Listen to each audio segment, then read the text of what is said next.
이 6장은 유대인들에게 아주 중요한 장입니다. 그들의 신앙에 대해서 가장 중요한 말씀들이 바로 이 장에 다 포함이 되어 있습니다.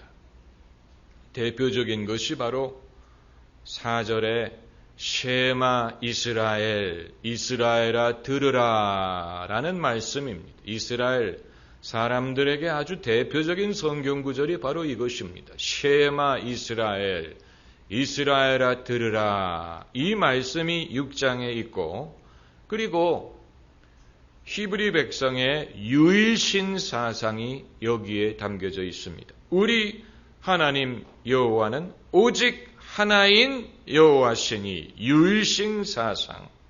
그리고 예수님도 인용하신 하나님을 사랑하라는 계명이 5절에 나옵니다. 너는 마음을 다하고 성품을 다하고 힘을 다하여 내 하나님 여호와를 사랑하라. 그리고 오늘날도 유대인들이 지키는 문설주에 이 하나님의 말씀을 기록하라는 말씀이 여기에 나옵니다.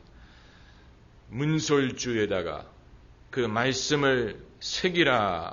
지금도 유대인들 집에 가면 그들의 대문 문설주에 비스듬하게 작은 문패처럼 히브리어로 이 구절을 새겨 넣은 것을, 문패처럼 붙인 것을 볼 수 있습니다.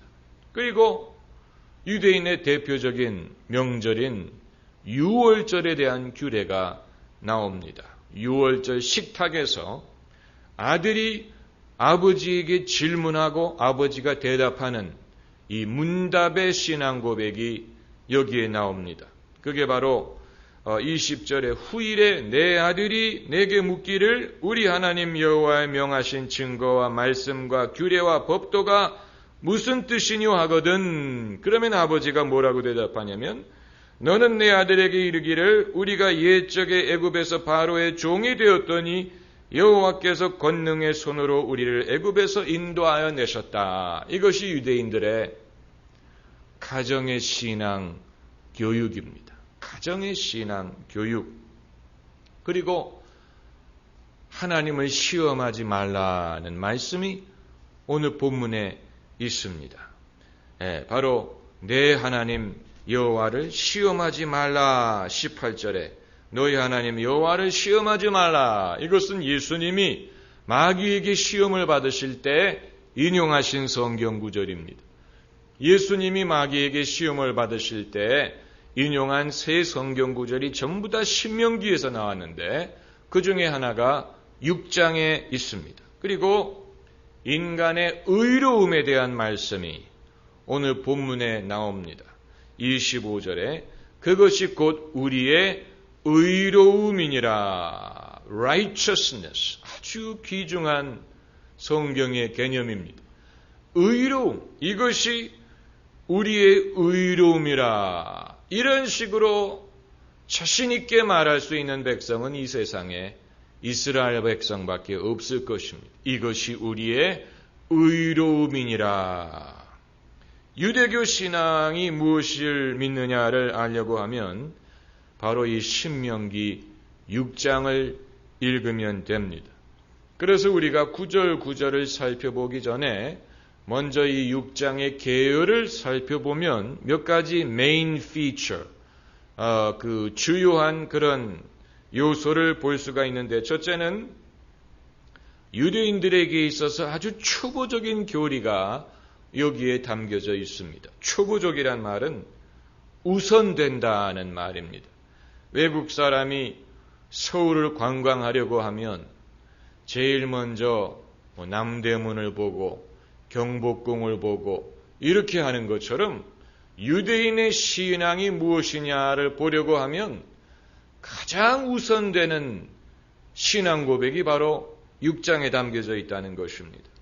그리고 두 번째는 초보적이지만 아주 핵심적입니다. 핵심적. 이 한 장만 읽으면 유대인의 신앙을 알 수가 있습니다. 그들이 무엇을 믿고 또 무엇을 행하고 그들의 신앙과 또 그들의 민족의 아이덴티티, 신앙의 뿌리, 이런 것을 여기에서 엿볼 수가 있고, 그리고 세 번째 특징은 아주 대중적입니다. 대중적입니다. 이것이 이스라엘 신앙의 특징입니다. 제가 지난주에도 말씀을 드렸습니다마는 그들의 신앙은 성직자와 평신도의 구별을 별로 하지 않고 누구든지 모든 사람에게 명하시는 것이고 모든 사람이 지켜야 되는 것이고 모든 사람에게 주시는 말씀입니다. 아주 대중적인 그런 말씀입니다. 그리고 네 번째는 이 모든 규례는 사람들이 그들의 일반 생활에서 지킬 수 있는 말씀입니다. 이게 중요한 것입니다. 무슨 수도원에 들어가야 되는 게 아니에요. 무슨 특별한 헌신을 하고 희생을 해야 되는 게 아니고 그들의 가정과 직장 생활 속 그들의 삶 속에서 지킬 수 있는 말씀을 하나님이 하셨습니다. 어떻게 보면 이 면이 초기 기독교와 유대교의 차이점이라고 할 수도 있습니다. 예수님은 굉장히 종말론적인 그런 요구를 하셨지만 유대인들에게 주신 하나님의 말씀은 사람들이 그들의 일반적인 삶 속에서 지킬 수 있는 것들입니다. 가정, 또 그들의 소유, 이런 모든 것에 해당되는 말씀이라는 것이고, 다섯 번째 특징은 가족 중심적입니다. 아주 가족 중심적입니다. 유대인들이 그들의 신앙이 왜 가족 중심적이냐 하는 것을 여기서 엿볼 수 있습니다.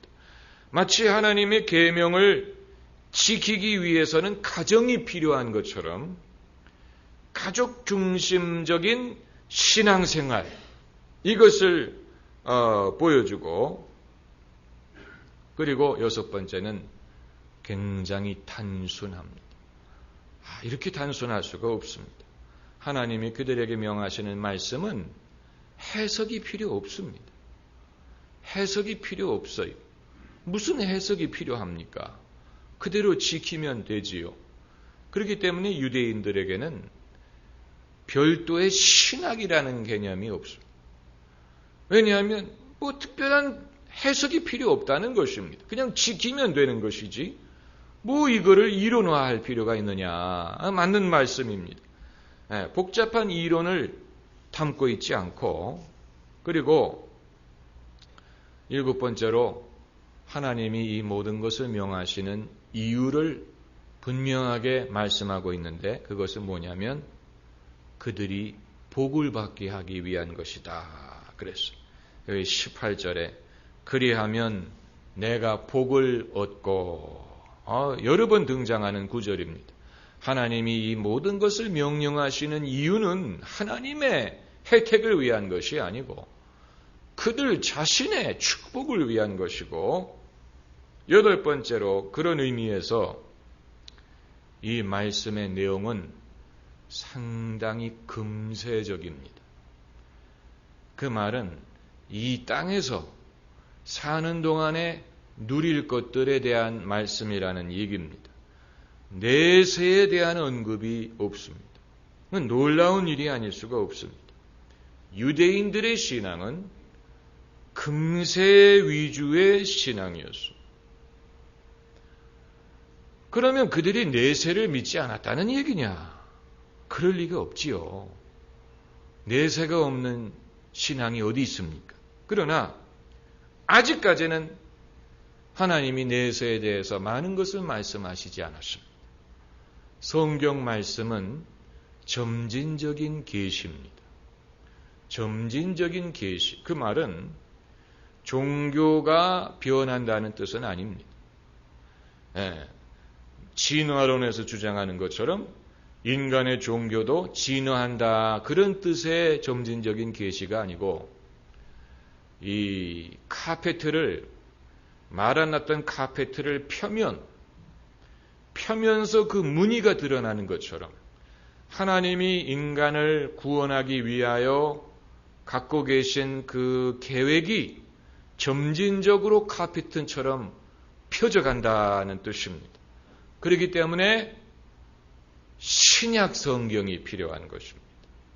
신약 성경이 그렇기 때문에 필요한 것입니다. 구약만 가지고는 불완전합니다. 신약이 있어야 됩니다.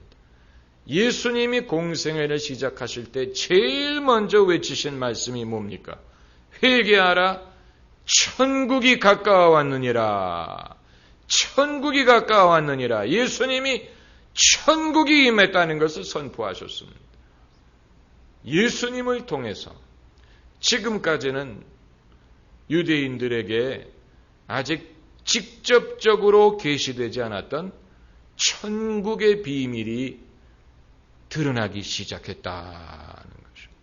그렇기 때문에 예수님을 통해야 되는 것입니다. 예수님이 오셔야 이것이 완전하게 되는 것입니다. 찬송가 중에 오랫동안 기다리던 주님 강림하셔서 죄에 매인 백성들을 구원하여 주시네. 이것은 이제 그 강림절에 부르는 찬송가인데 우리가 그냥 부르고 잊어버리는 것이지만 그 내용이 오랫동안 기다리던 주님 강림하셔서 이건 유대인들의 입장에서 메시아를 기다리는 내용입니다. 오랫동안 기다리던 주님이 마침내 강림하셔서 죄에 매인 백성들을 자유하게 하시네. 구약시대에는 하나님께서 아직 죄인들을 구원하는 당신의 섭리에 대해서 다 말씀하시지 않았습니다. 오늘 이 말씀이 6장이 유대인들의 신앙에 있어서 아주 핵심적인 그런 마그나 카르타와 같은 성경 구절이지만 그러나 이 말씀만 가지고는 실패한 사람과 불의한 사람과 죄인과 이방인들이 어떻게 구원을 받을 수 있느냐에 대한 해답은 얻을 수가 없습니다. 오늘 본문의 마지막 절이 이것이 우리의 의로움이니라 라고 말하고 있지만 불의한 자에게는 의로움을 말할 수 없는 자에게는 어떤 대안이 있는지에 대해서는 말하고 있지 않습니다. 죄에 빠진 사람, 실패한 사람을 건지기 위한 하나님의 길은 여기에 없습니다. 이것은 선택받은 민족이 죄에 빠지고 불신과 이방인의 죄에 빠지는 것을 막기 위해서 주신 말씀이지 그 이방인들, 그 불신자들을 건지기 위한 그런 길은 아직 보이지 않았다는 것입니다. 이걸 우리가 알아야 됩니다. 최근에 SBS의 신의 길, 인간의 길이 기독교의 교리를 공격하기 위해서 만든 것입니다. 아주 주제 넘은 자들이에요. 그들이 보도를 하려면 이 뉴스거리를 보도를 하지. 왜 기독교의 신학을 걸고 넘어집니까? 왜 기독교의 교리를 걸고 넘어집니까? 기독교인들이 잘못하는 것이 있으면 그것을 보도하면 되지. 왜 주제넘게 기독교의 교리를 걸고 넘어집니까? 마치 기독교가 잘못된 종교인 것처럼 아주 못된 놈들이 욕을 안 할 수가 없어요. 아주 못된 놈들이. 예수 믿는 PD가 그렇게 했어요. 여러분, 우리는 제발 믿음이 좋고 머리 좋은 자식을 앞으로 PD들을 시켜야 됩니다. 왜냐하면 무지하고 불신의 PD들이 너무 많아가지고 그들이 이 땅에 방송을 주장하는데 한국 사람들은 아직 순진해서 TV에서 말하는 것은 다 진리라고 생각합니다. TV에서 말하는 다 진리라고 생각합니다. 그렇기 때문에 TV의 영향력이 큰 것입니다.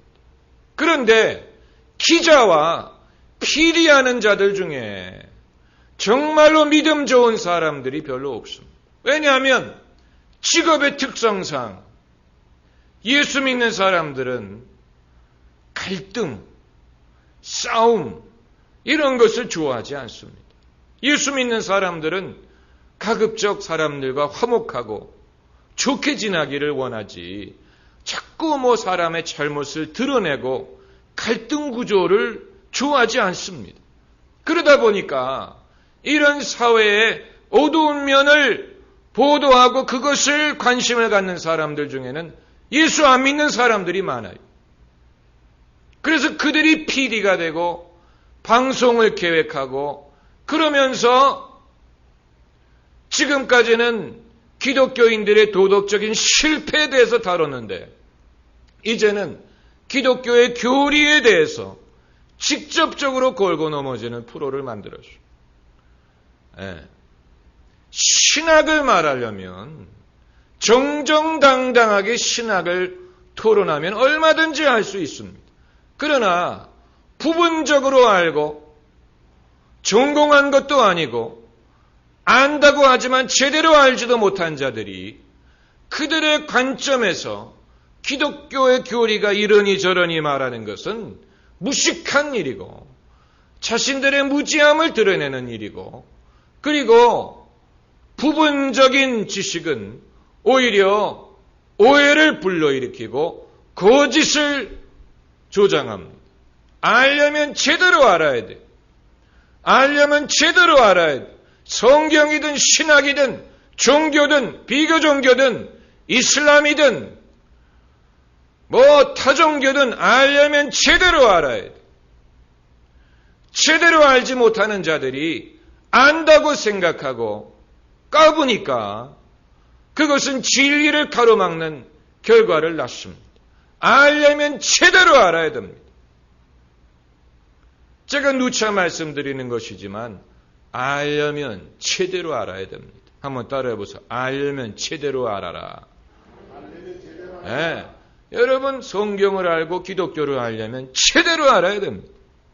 제가 신앙생활을 한 지 이제 30년이 넘는데 30년 동안 열심히 배웠지만 아직도 배우는 것들이 많습니다. 제가 17살에 예수님을 영접하고 그때부터 성경이든 기독교 신앙에 대해서 열심히 나름대로 배웠어요. 열심히 배우고 읽고 비교 종교에 공부하고 다른 종교와 또 기독교 변증을 공부하고 그랬는데도 아직도 부족한 것이 많은데 어디서 주워 들은 것을 가지고 이 신의 길, 인간의 길 방송이 이슬람과 기독교를 비교했습니다. 아주 이상한 어프로치를 했습니다. 왜 이슬람을 변증하는 듯한 그런 방송을 했는지. 그리고 메카에는 이슬람 교도가 아니면 들어갈 수가 없게 돼 있는데 어떻게 해서 SBS 기자가 메카에 들어가서 촬영을 했는지 그건 수상한 것입니다. 그건 이슬람의 어떤 사주를 받은 것인지 이슬람에서 돈을 댔는지 알 수가 없지. 한 가지 분명한 것은 이슬람 교도가 아니면 메카에 들어갈 수 없는데 SBS 제작진이 메카에 들어가서 찍었어. 어떤 방법으로 메카에 들어갈 수 있었느냐? 그들은 설명하지 않습니다. 그러나 종교를 비교하려면 여러분 사우디아라비아가 이슬람의 변증의 장자의 역할을 하고 있습니다. 사우디아라비아는 돈이 엄청 많습니다. 그 오일 달러가 전부 이슬람. 그래서 사우디아라비아는 의도적으로 전 세계에 이슬람을 변증하는 데 엄청난 돈을 쏟아붓습니다. 그래서 이집트 같은 나라가 세속화되는 것을 막기 위하여 사우디아라비아에서 이집트에 돈을 댑니다. 이집트의 방송, TV 방송 같은 것을 누가 관할하느냐? 사우디아라비아에서 합니다. 돈이 있기 때문에. 모르긴 몰라도 대한민국에도 사우디아라비아가 엄청난 돈을 투자할 것입니다. 그게 필요합니다. 왜냐하면 이슬람 테러리스트 때문에 이슬람에 대한 이미지가 나빠지고 있기 때문에 그들은 이슬람을 변호하기 위해서 애를 많이 쓰고 있습니다. 이슬람은 원래 그런 종교가 아니라느니 이런 식으로.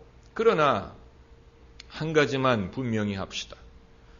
이슬람은 자신들의 뿌리를 아브라함으로 거슬러 올라가는데 이브라힘이라고 부르죠. 이브라힘. 거기까지는 동의해요. 그러나 아브라함까지는 올라가는데 그 다음에 그들은 이스마엘로 그들의 뿌리를 쳤습니다. 이스마엘. 거기에서 벌써 이슬람이 거기서부터 빗나가는 것을 볼 수가 있습니다. 성경은 아브라함과 이스마엘로 이어지지 않았습니다. 아브라함과 이삭으로 이어졌죠. 그러니까 거기서부터 기독교와 이슬람이 갈라진 것입니다. 이슬람과 기독교가 갈라진 것은 거기서부터 올라갔다고 보면 됩니다. 그리고 무엇이든지 먼저 시작한 것이 더 신빙성이 있는 것입니다. 먼저 시작한 것, 먼저 주장한 것이 더 신빙성이 있습니다. 예수님은 모하멧보다 600년 일찍 오신 분이. 그런데 600년 이후에 온 모하멧이 주장한 것이 알라 이후에는 다른 신이 없고 모하멧이 알라의 참 선지자다. 예수님 이후 600년에 그건 주장을 했습니다. 그 말은 예수님을 부인하는 것입니다. 예수님도 왔지만 모하멧이 예수보다도 더 뛰어난 선지자고 더 최종적인 자라는 뜻이에요. 그건 지금까지의 그 모든 성경을 뒤집는 것이죠. 예수님은 나는 알파요 오메가요 처음과 나중이라고 말씀하셨는데 예수님 이후에는 없습니다. 그런데 600년 후에 400년인가 600년인가 아무튼 모하멧이 와서 새로운 종교와 새로운 율법과 새로운 선지자를 주장한 것은 그건 그러면서도 같은 뿌리라고 주장하는 것은 그건 예수님을 부인하면서 동시에 기독교와 같은 뿌리라고 주장하는 것을 그건 모순이지요. 이치에 맞지 않는 것입니다. 네. 이 이슬람을 들여다보면 구약에서 신약으로 넘어오는 것이 율법에서 은혜로 넘어오지 않았습니까? 그래서 율법은 모세로 말미암으나 은혜와 진리는 예수 그리스도로 말미암았느니라. 그런데 이슬람은 다시 율법으로 돌아가는 것입니다. 하나님이 당신을 번복하신다는 얘기입니까? 율법에서 은혜로 넘어온 다음에 다시 율법으로 돌아가겠다는 것입니까? 이런 얘기를 하면 좀 그렇지만 사실이기 때문에 말씀을 드리면 오늘날 대한민국의 교회들 중에도 율법적인 교회가 있고 은혜적인 교회가 있어요. 우리끼리 비밀입니다. 율법적인 교회가 있고 은혜적인 교회가 있습니다. 사람이 율법적인 교회를 다니다가 은혜적인 교회로 옮길 수는 있습니다. 그러나 은혜적인 교회를 다니다가 율법적인 교회로는 절대로 못 갑니다. 답답해서 절대로 그런 데서 신앙생활 못 합니다. 자유한 것을 경험해 봤기 때문에 자유한 환경에서 신앙생활하는 것을 경험해 본 다음에 율법적인 데에 가서 신앙생활 못 합니다. 예. 그러니까 율법적인 곳에서 은혜적인 곳으로 올 수는 있지만 반대는 못 합니다. 마치 민주주의를 경험한 사람이 독재국가에 가서 살 수 없는 것처럼 우리 교회는 어디에 속하냐? 그건 여러분의 판단에 맡깁니다. 예? 우리 교회는 어디에 속하냐? 여러분의 판단에 맡깁니다. 그렇기 때문에 이런 모든 이론을 따지면 이슬람은 거기에 잽이 되지 않습니다. 잽이 되지 않습니다. 이론적으로나 신학적으로나 철학적으로나 역사적으로나 잽이 되지 않습니다. 유일하게 그들이 그들의 위상을 지킬 수 있는 것은 힘으로 하는 것입니다. 국가의 힘으로, 법으로 하는 것이고 종교의 자유를 불허하기 때문에 가능한 것입니다. 만약에 오늘날 북한에 정치의 자유를 주면 북한 주민들이 무엇을 선택할 것 같습니까? 불보듯 뻔한 일이지요. 마찬가지로 이슬람 국가에 종교의 자유를 허락해 보세요. 그들은 그것을 두려워합니다. 지금까지 그들이 알고 있던 그 모든 전통과 사회 질서가 무너지는 것을 두려워합니다. 그들이 두려워하는 것이 그것입니다. 그들이 21세기를 두려워하는 이유가 바로 그것입니다. 서양화를 두려워하는 것이 그것입니다. 서양 문명을 두려워하고 저항하는 이유가 그것입니다. 그들은 21세기를 좋아하지 않습니다. 그들은 21세기를 위협으로 봅니다. 그러면서도 21세기가 주는 온갖 혜택과 사치를 향유하고 있습니다. 이게 이슬람의 모순이지요. 이슬람 부자들처럼 명품 좋아하는 사람들이 없어요. 명품이란 명품은 전부 다 중동 사람들이 사갑니다. 자기들이 만드는 것은 쥐뿔도 없으면서 있는 그대로 얘기하면 그래요. 자기들이 수출하는 것은 오일밖에 없어요. 그러면서 핸드폰에서 자동차에서 옷에서 명까지 전부 다 수입합니다. 왕족에서 무슨 정치인까지 그들이 갖고 있는 모든 첨단 제품은 전부 다 수입한 것입니다. 그들이 생산하는 것은 오일밖에 없어요. 우리끼리 얘기지만 대한민국은 참 위대한 민족이에요. 우리가 우리 손으로 만들어서 수출하는 게 얼마나 많습니까?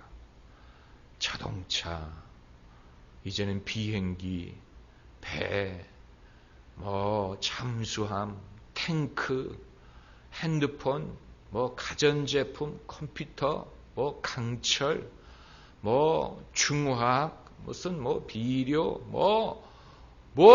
필요한 모든 현대인에게 현대사회에 필요한 모든 것을 우리가 만들어요. 이게 대단한 것입니다. 싱가포르 같은 나라는 그런 거 못합니다. 여러분, 한국 민족이 싱가포르 사람들보다도 더 우수합니다. 여러분, 그 사실을 아셔야 됩니다. 대한민국이 싱가포르보다도 두바이보다도 더 위대한 민족이, 더 우수한 민족이.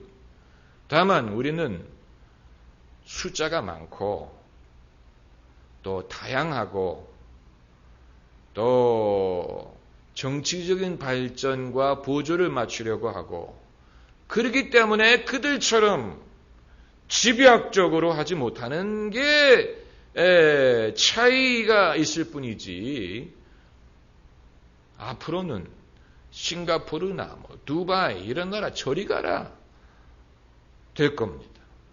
왜냐하면 우리가 더 우수한 민족이기, 더 근면하고 더 잘생기고 더 공부도 열심히 하고 더 재주가 많아요. 한국 사람이 영어하는 게 싱가포르가 영어하는 것보다 나아요? 싱가포르 사람들이 영어하는 거 들어보셨습니까? Why do you worry? How are you, la? 그게 싱가포르식 영어입니다. Why do you do that? 중국식의 액센트로 영어를 해요, 그들은. 그러면서도 통합니다. 참난. 세상이 불공평해도 하나님이 우리를 낮추시기 위해서 제가 말씀드리는 것은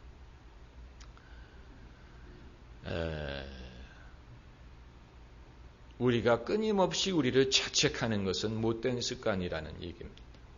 우리는 우리의 잘하는 면, 우리가 그동안에 잘한 면, 우리의 업적, 성취, 이점 이런 것보다는 자꾸 우리의 잘못된 면을 채찍하려는 그런 습관이 있습니다. 그게 너무 강하면 위궤양이 걸립니다.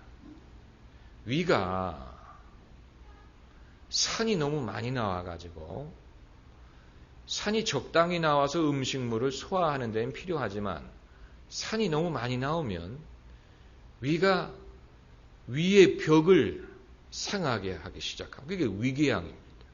위염과 위궤양이 산이 너무 많이 나와가지고 위 벽을 상하게 하는 것입니다. 우리도 적당히 자기를 비판하는 것은 필요합니다. 우리가 바로 가기 위해. 그게 너무 많이 하면 위궤양이 걸려요. 나라가 위궤양이 걸려요. 스스로를 너무 자책해요. 스스로끼리 너무 싸워요.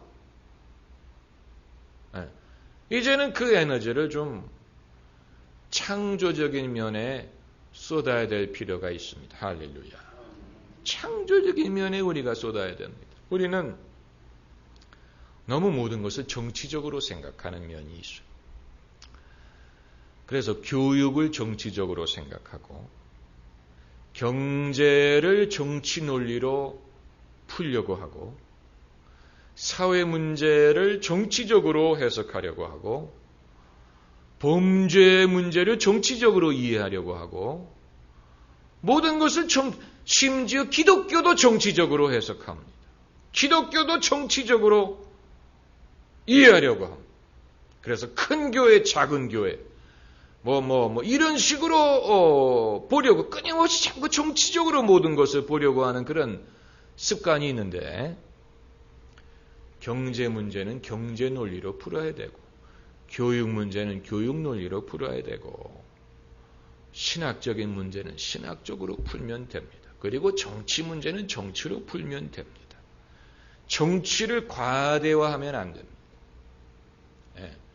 교회가 예컨대 교회는 정치하러 모이는 모임이 아니고 예배드리고 하나님 말씀을 배우고 기도하기 위해서 있는 교회입니다.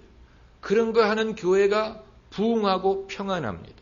그런데 교회가 정치화되면 모일 때마다 싸웁니다. 이 장로, 저 장로, 이파, 저파끼리 회의할 때마다 싸우고 교회 정책에 대해서 싸우고 정책도 아무런 정책도 없는 교회가 무슨 교회가 몇백 명 나오는 교회가 무슨 정책이 있습니까? 유일한 정책이 있으면 생존하자는 겁니다. 그 이외에는 무슨 정책을 말할 게 있습니까? 그런데도 정책 당회해가지고 싸우고 정치화된 교회는 시끄러워서 사람들이 가고 싶지 않아. 그 교회는 왜 이렇게 시끄럽냐? 모이기만 하면 왜 그렇게 싸우냐? 정치화됐기 때문에 그렇습니다. 목사들도 정치 목사가 되면 여러분의 담임 목사가 제발 정치 목사가 되지 말게 해달라고 기도하시기를 바랍니다. 목사가 목회하는 데 바쁘면 정치를 할 틈이 없습니다.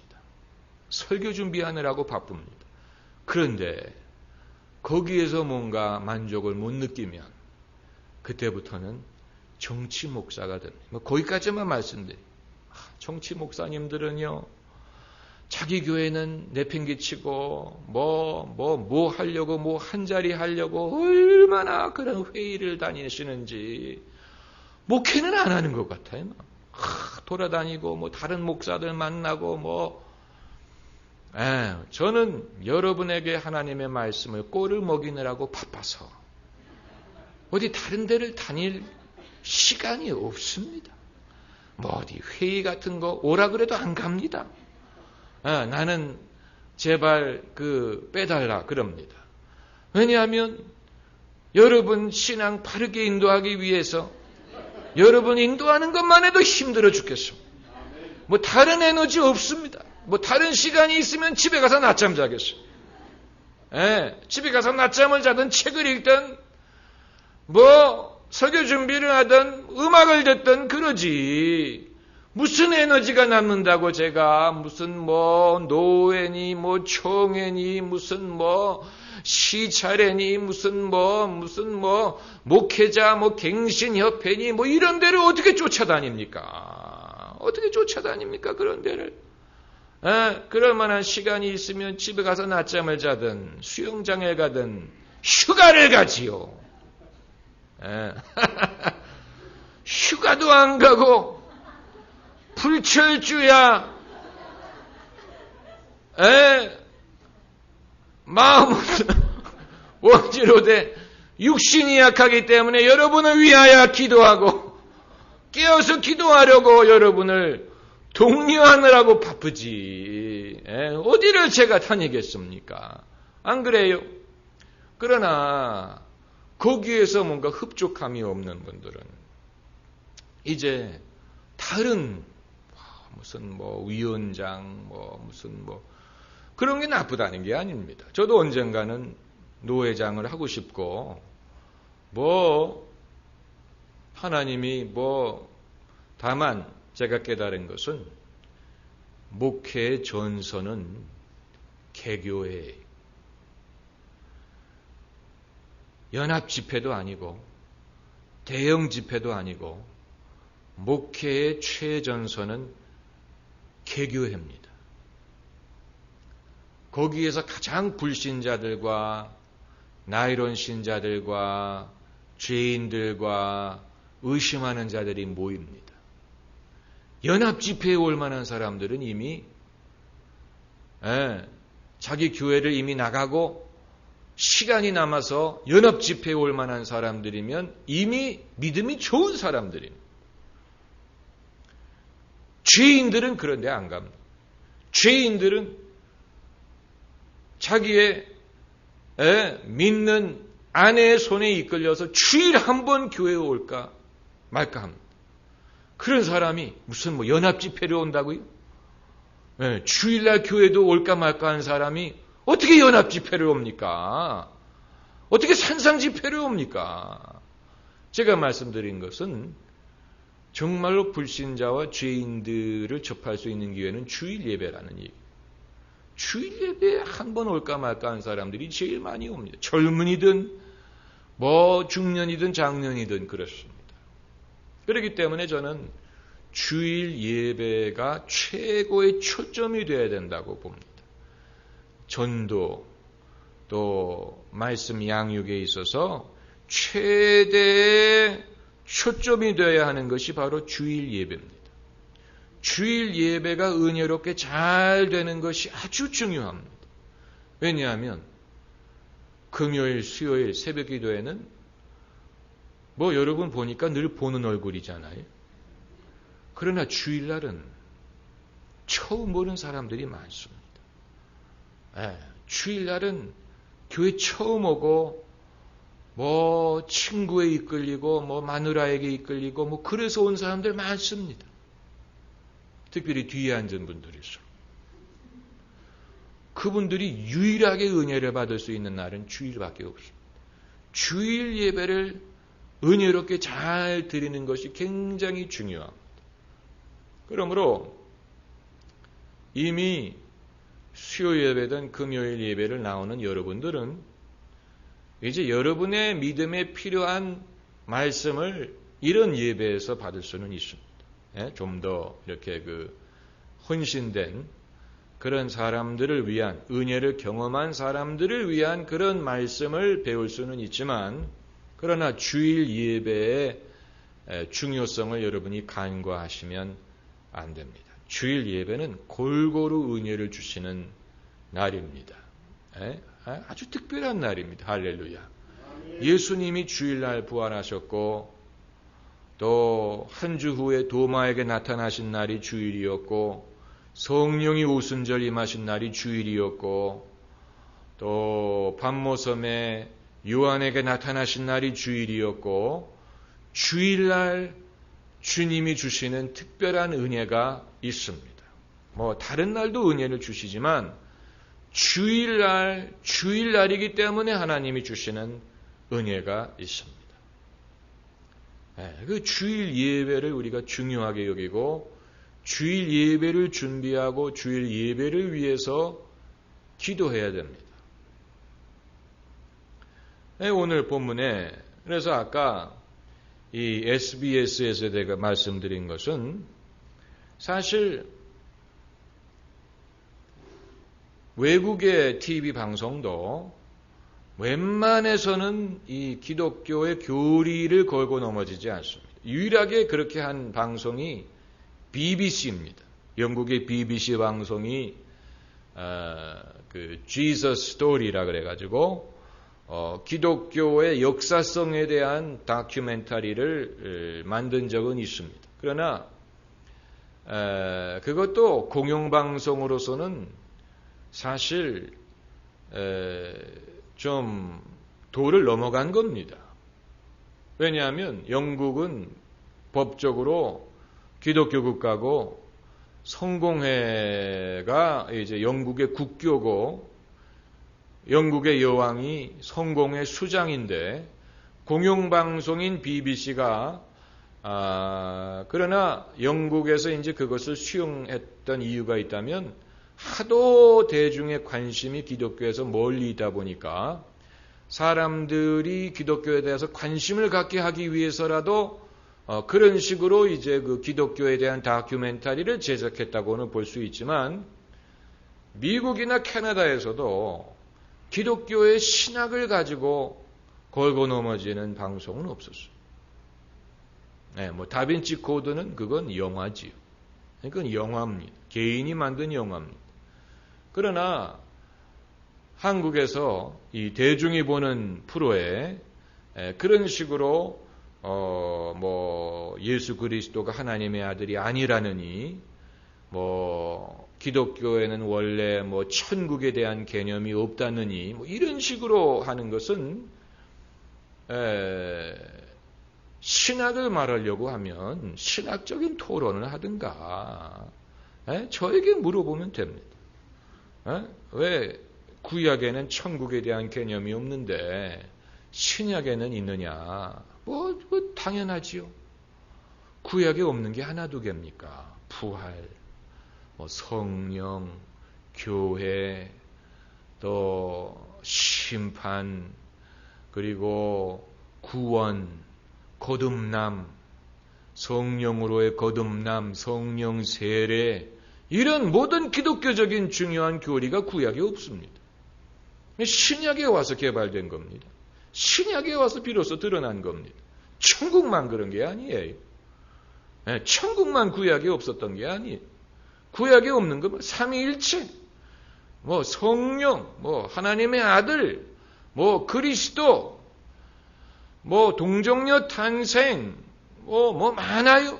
뭐 대속의 죽음, 뭐 이런 것이 신약에 와서 본격적으로 드러난 것입니다. 새삼스러운 것이 아니에요. 새삼스럽지 않습니다. 예수님이 당신 자신에 대해서 뭐라고 말씀하셨느냐?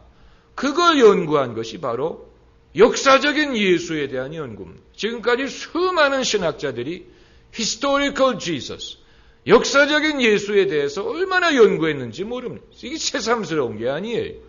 수백 년 된 연구입니다. 그걸 마치 새삼스러운 것처럼 뭐 예수님은 뭐 자기가 하나님의 아들이라고 말하지 않았는데 뭐 기독교가 그렇게 주장했다. 뭐 이건 신학 계열을 공부한 사람이면 누구든지 읊을 수 있는 말입니다. 그걸 무슨 새삼스럽게 무슨 뭘 발견한 것처럼 말하는 것은 그건 무식한 일이지요. 이미 신학자들은 그 문제에 대해서 100년 전에 토론을 하고 그러면서도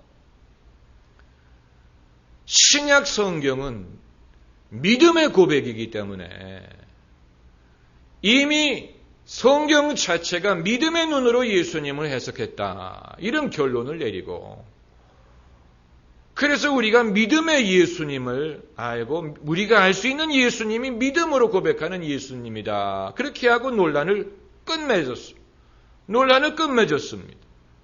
그런데 뭐 새삼스럽게 뭐 예수님이 뭐 이런 말을 했느니 안 했느니 말하는 것은 좀 무식한 일이.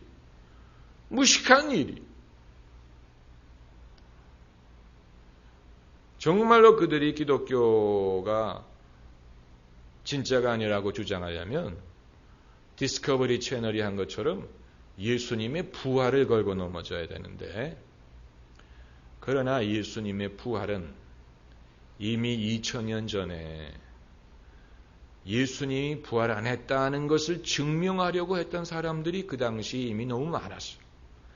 너무 많은 사람들이 이미 그때부터 예수님의 부활을 달갑게 생각하지 않았어요. 유대인이든 로마인이든 수많은 사람들. 그러나 그들은 성공하지 못했어요. 예수님의 부활을 그게 가짜라고 증명하는데 성공하지 못했어요. 그렇기 때문에 2000년 전의 기독교의 적은 예수님의 부활을 걸고 넘어지지 못했기 때문에 다른 걸 걸고 넘어졌어요. 만약에 예수님의 부활이 가짜였다면 거기에 초점을 맞췄을 것입니다. 그러나 그들은 그렇게 하지 않았어요. 그렇게 하지 않았어요. 왜냐하면 거기에 대한 증거가 하나도 없기 때문에. 성경에도 나옵니다. 마태복음 같은 데 보면은 그 제사장들이 그 예수님 무덤 경비하던 사람들에게 돈을 주고 제자들이 와서 예수님 시신을 훔쳐가라고 하라, 이렇게 말했다는 구절이 마태복음에 나와요. 거기가 끝이. 그 이상은 다른 방법으로 어떻게 그들이 예수님의 부활을 반박할 수가 없었어요. 왜냐하면 그렇게 하기에는 너무 예수님이 부활하셨다는 그런 정황이 많았기 때문에. 할렐루야. 정황으로 봤을 때 정말로 예수님이 부활하지 않고는 이런 일이 일어날 수 없다고 밖에 말할 수밖에 없는 것들이 너무 많았어요. 여러분, 이거 대단한 일입니다. 기독교의 진리 전체가 예수님의 부활 사건 하나에 좌우된다고 봐도 과언이 아닙니다. 거기서 시작하는 것입니다. 예수님이 부활하셨다면, 예수님이 정말 부활하셨다면 예수님이 말씀하신 모든 것이 옳다는 얘기예요. 예수님이 하나님의 아들이고 예수님을 통해서 우리가 죄 사함을 얻고 예수님을 통하여 하나님 나라가 임한다는 것이 옳다는 얘기입니다.